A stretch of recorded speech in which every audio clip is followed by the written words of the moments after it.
Welcome to this video tutorial with Virtual Racing School for the Blancpain series on iRacing.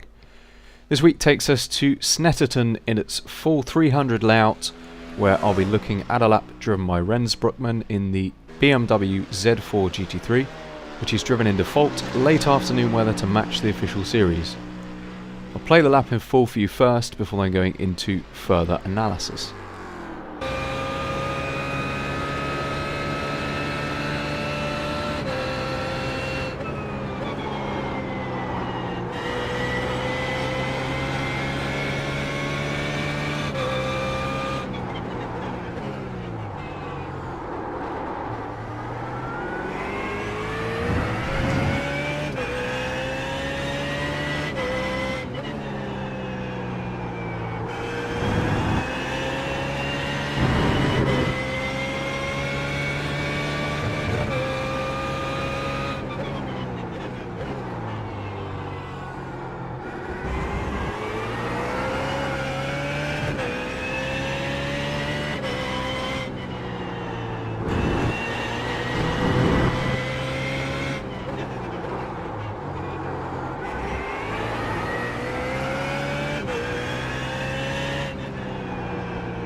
Okay, so that was a 1 minute 45.296.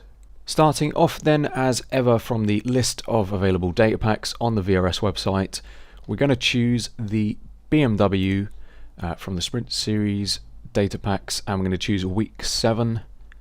This will load up the session details where you can of course download the lap files to compare yourself against in the sim, the replay and the race setup. I'm just going to click on Learn Track, which will load up the driving analyzer. Should start to play the lap through. I'm just going to pause it and mute it, as well as slowing it down to half speed.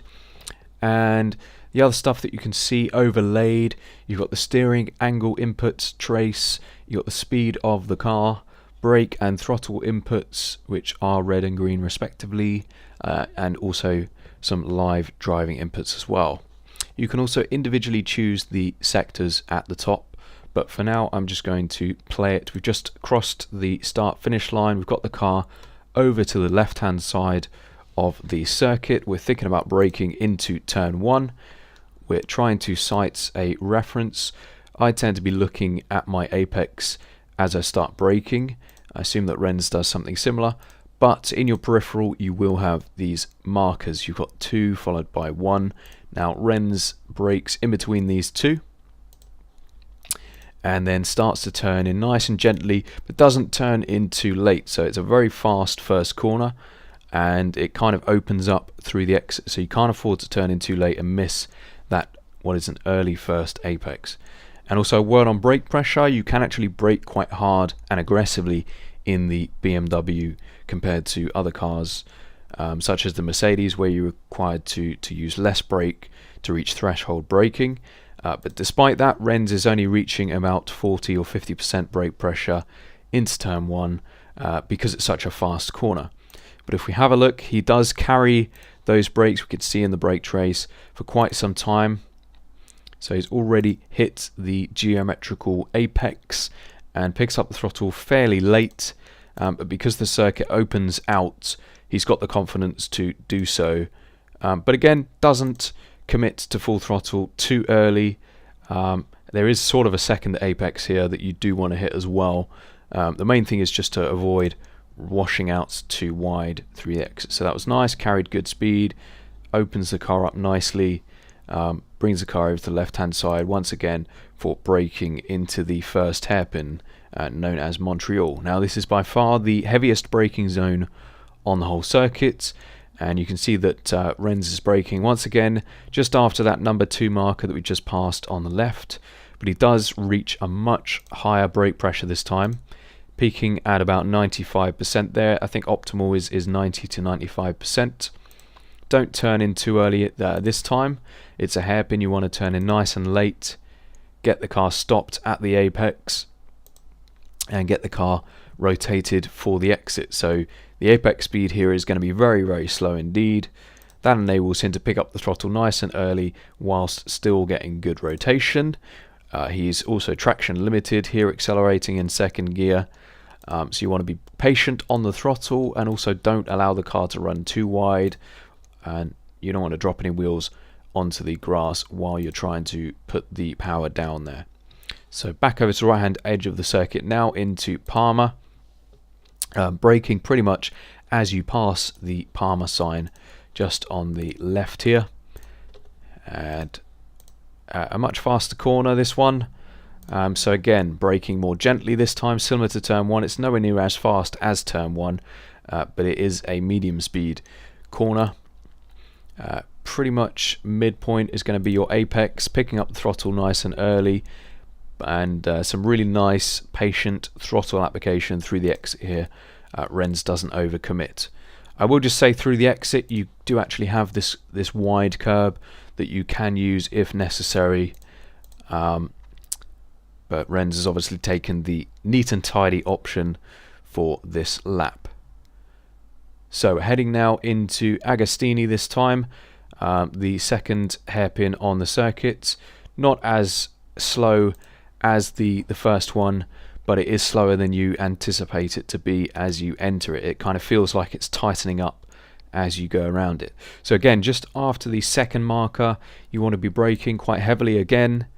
Get the car slowed down before you turn in, down into second gear, keep on those brakes, and just trail off really nice and gently. Avoid coasting, or at least keep it to a minimum, and hook up with your apex there. A fairly late apex this one, picking up the throttle gently, second gear, so traction limited of course, and then as the car straightens out, open up the steering, open the car up. A little bit of oversteer that we can see in the steering trace as Rens eventually commits to full throttle, but no problem. And the important thing here is there isn't really much of an exit curb to take advantage of this time, so you want to keep the car within that and keep it nice and neat and tidy. In towards Hamilton now, you want to be braking pretty much at the sign or just after the sign. Another fairly fast corner, medium to high speed corner this. So nice and gentle on the brakes, and just sustain a little bit of trail braking all the way into the apex. Keeps the front end of the car loaded up and will help you with rotation, and then try and pick up the throttle as you apex, being careful not to run too wide. We can just see that Rens doesn't actually reach full throttle until the very exit. The reason being is he does actually run quite wide here, but there is a wide enough curb to allow him to get away with that. And then braking into turn number 6, a much slower corner again this time, braking just before the turn in marker here on left. You want to get the car slowed down tighter than you think, so even though the circuit does open up through the exit, you want to keep the car nice and tight, so keep the car slowed down. Make sure you hook up with this first apex nicely and be patient on the throttle through the exit. And you can really see here through the exit just how tight Rens has kept the car. He's almost hit a second apex here, which I guess is turn 7 through the exit. So in towards turn 8 then, Williams, and braking is going to be, I think we've just passed the turn in marker there, and a faster corner again, so braking quite gently.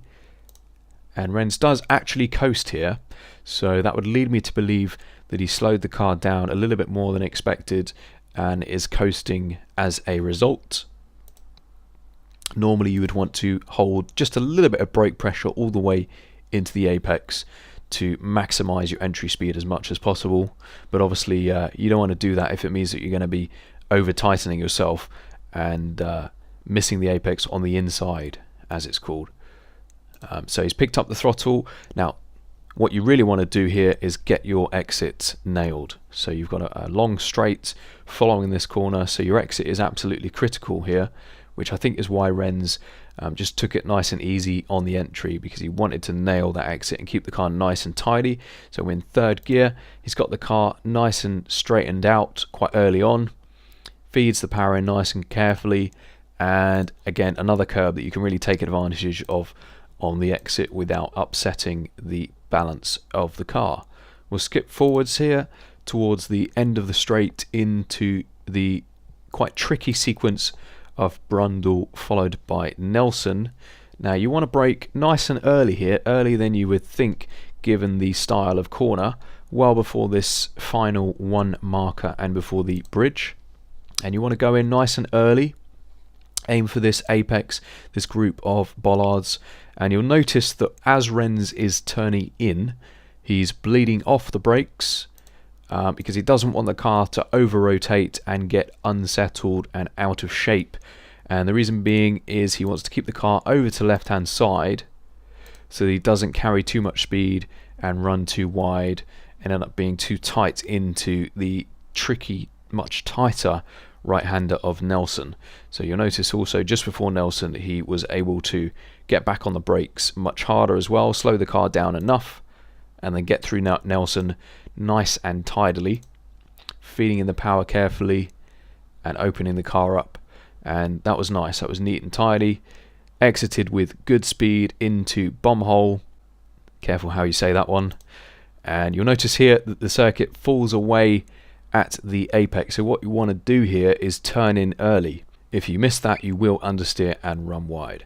So you can also see that at the sign Rens started lifting, and he's also just squeezed gently on the brake. Now you don't have to brake here, especially if you're a right foot braker, but you will then want to lift a little bit earlier if doing so. So there's decent grip at the apex, but once again make sure that you don't miss it. That should allow you to pick up the throttle nice and aggressively at the apex without running wide and carrying good speed into the final sequence, starting with the never-ending right-hander of Coram. Now this is quite tricky. The optimal way to take it is to keep the car nice and tight and to not play around with the throttle too much. But you may find when you first start practicing that you're kind of accelerating, braking, just adjusting your line. That's fine. You want to maximize the speed as well as you can. Obviously, if you are carrying a bit too much speed, you can just squeeze the brakes to retighten the car. So we can see here that Rens is actually coasting because the car is holding a tight enough line without him needing to brake. But then he does just squeeze the brake before then getting back into the throttle as the corner sort of maintains its radius. It does start to open up again slightly. So in order to not over tighten the car, you can afford to get back into the throttle and take advantage of the grip that the car has. And then you can just see here that Rens starts to squeeze ever so gently into the brake into the last corner.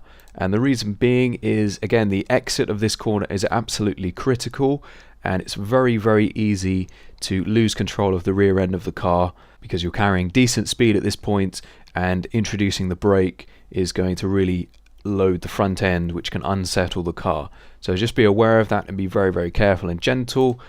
You can afford to straighten the car up and brake a bit harder just before you turn in at this final set of bollards, and you'll notice that Rens has positioned the car perfectly here for the exit. He's right at the edge of the circuit and has slowed the car down enough at the apex to really get a neat and tidy exit, which is obviously very important. There is a bit of exit curb here that you can take advantage of. Just open the car out onto there, just allow you to carry a bit more exit speed. And that basically finishes the lap. You can find all setups, replays and telemetry for your own use and analysis on virtualracingschool.com. where you can also book coaching including group classes with world champions from the likes of Koana Simsport. Good luck for this week and feel free to post any questions or comments below.